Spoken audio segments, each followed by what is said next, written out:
Be good, be the best you can possibly be to both parents. Everything is a don't. The only do in the ayah is goodness to parents. You know why? Welcome back. My name is Nouman. So we're going to be checking out the treatment of parenting in Islam. Things that are pleasing to Allah. Let's watch, guys. أعوذ بالله من الشيطان الرجيم. قل تعالوا أتل ما حرم ربكم عليكم ألا تشركوا به شيئا وبالوالدين إحسانا ولا تقتلوا أولادكم من إملاق نحن نرزقكم وإياهم ولا تقربوا الفواحش ما ظهر منها وما بطن ولا تقتلوا النفس التي حرم الله إلا بالحق ذلكم وصاكم به لعلكم تعقلون رب اشرح لي صدري ويسر لي أمري واحلل عقدة من لساني يفقهوا قولي فالحمد لله والصلاة والسلام على رسول الله وعلى آله وصحبه أجمعين. Assalamu alaikum, Quran Weekly. Today in the 8th juz, I wanted to share with you an ayah number 151, just one small reflection from this ayah that has to do with our parents. And I know Surah Al-Isra, Surah number 17, has just beautiful advice about parents, probably one of the most comprehensive passages in the Quran dealing with the rights of parents. But there's something about this ayah that really gets me. The ayah begins, قُلْ تَعَالَوْا أَتْلُ مَا حَرَّمَ رَبُّكُمْ عَلَيْكُمْ. Tell them, the messenger is told, come on, let me read on to you, let me recite on to you what your master has made impermissible for you. Let me tell you what is made impermissible by your master, by your Rabb. So the ayah is supposed to include things that are impermissible, right? That's what you're expecting, because the ayah begins, let me read to you what is impermissible. So let me make a list of these things. أَلَّا تُشْرِكُوا بِهِ شَيْئًا, that you won't do shirk with Allah, number one. I'm going to skip one and say, وَلَا تَقْتُلُوا أَوْلَادَكُم مِّنْ إِمْلَاقٍ, that you're not going to kill your children because of bankruptcy. نَحْنُ نَرْزُقُكُمْ وَإِيَّاهُمْ, we provide you and we provide them. Don't kill children because of bankruptcy. That's number two. وَلَا تَقْرَبُوا الْفَوَاحِشْ مَا ظَهَرَ مِنْهَا وَمَا بَطَنَ, stay away from all forms of shamelessness, whatever's obvious of it and whatever's hidden of it. Any form of shamelessness and lewdness and indecency, stay away from it. That's number three. Just to review, don't do shirk with Allah, don't kill children out of bankruptcy, and don't engage in any form of shamelessness. وَلَا تَقْتُلُوا النَّفْسَ الَّتِي حَرَّمَ اللَّهُ إِلَّا بِالْحَقِّ, don't kill a person without justification. Don't engage in murder. You have no right to engage in murder without al-haq, without the right, and the right is executed by the court of law, right? So there are major things that we are stopped from in this ayah, and at the end of it, ذَلِكُمْ وَصَّاكُمْ بِهِ, that is what He counsels you with, لَعَلَّكُمْ تَعْقِلُونَ, so you can apply your intellect. Allah is applying this, giving us this counsel, but in the middle of it all He said, وَبِالْوَالِدَيْنِ إِحْسَانًا, and I'm literally scratching my head because it says وَبِالْوَالِدَيْنِ إِحْسَانًا. Be the best you can possibly be to both parents. I thought the ayah is not about commands, it's about prohibitions. Everything in the ayah was a prohibition. Everything was, don't do shirk, don't kill a person, don't kill your children, don't go near shamelessness, don't kill a person without having justification. Everything is a don't. The only do in the ayah is goodness to parents. You know why that's rhetorically so powerful?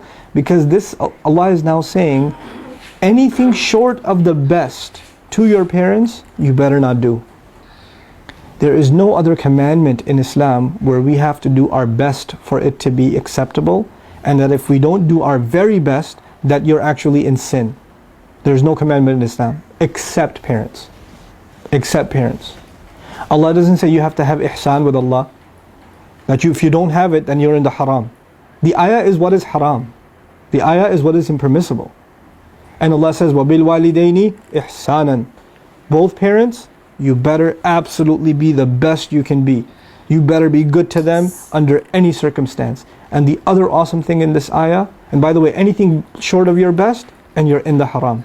You're in what Allah forbade. That's the remarkable thing about this ayah. If I don't have the perfection in my prayer, I'm still not sinful technically.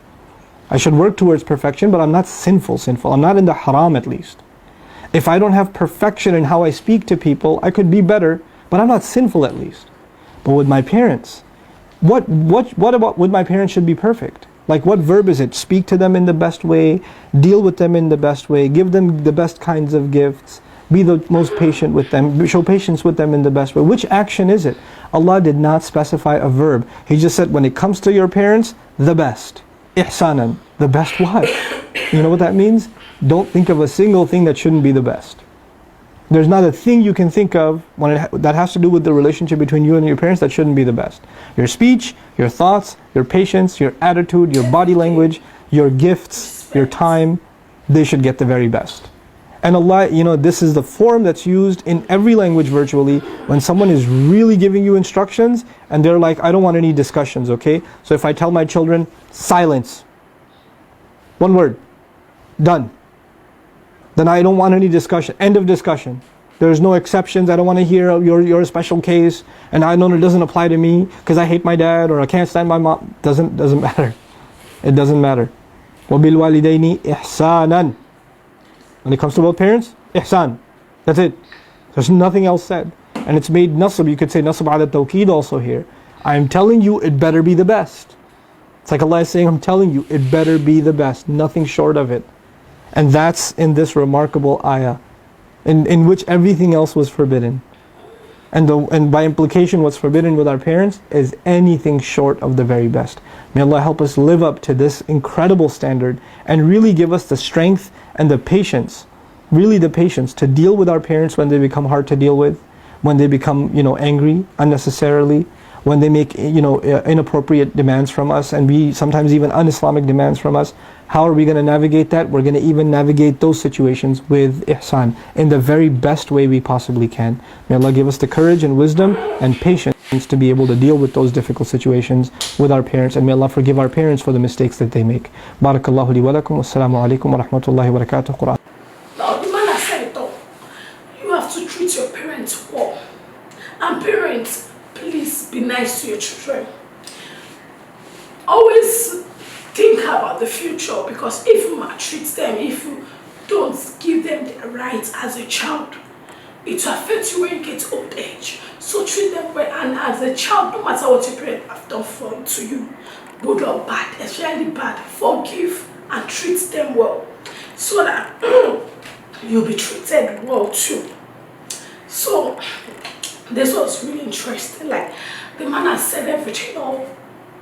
Because when you treat your parents well, it's part of the commandments in the Bible. I don't know for Quran, that honor your father and your mother so your days may be long. So if you honor your parents, you will live long. That is how it is done. So thank you so much for watching. Don't forget to smash that subscribe button for more, like, share, comment. See you in the next one.